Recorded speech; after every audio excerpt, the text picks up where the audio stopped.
गाड़ी देख लो। अच्छा जोनी करो परियारी देह काटल काटल गाड़ी चढ़ सोलो के उमर बानी कने कुंवारी। फिर बोला जन ऐसे बवाल हो जाई। काहे? फिर बोला जन ऐसे बवाल हो जाई। बावन गज के तो हल्लाई लाल हो जाई। बावन गज के तो हल्लाई लाल हो जाई। खाली बोलला समझे।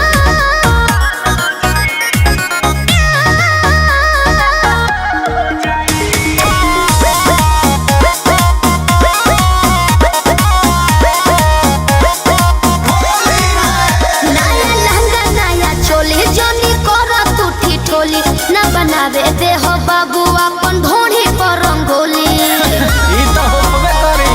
ना होई ना नया लहंगा नया चोली जोनी करो तू ठिठोली न बनावे दे हो बाबू अपन ढोढ़ी पर रंगोली। देखलाइल बानी पीछे करिया। तो हम का करी? तनी डाले दलहना भितरिया। दूर हटो। रंग बहिसन गुलाबी गोरे गाल हो जाई। का? रंग बहिसन गुलाबी गोरे गाल हो जाई।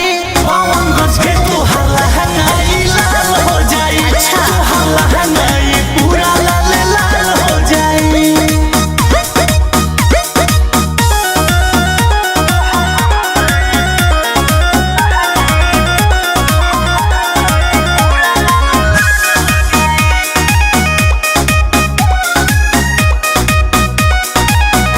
बाटे तोहरा से अर्जी जोनी करो मन मर्जी छोटन छाया रंजित बड़ुए हमरा रंग से एलर्जी।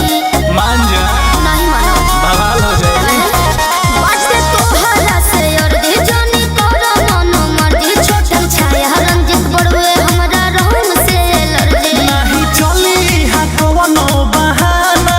अच्छा। आज रंगिए के जाई खजाना। मिठाई खो। होली खेलल तुहरो मोहाल हो जाई। काहे? होली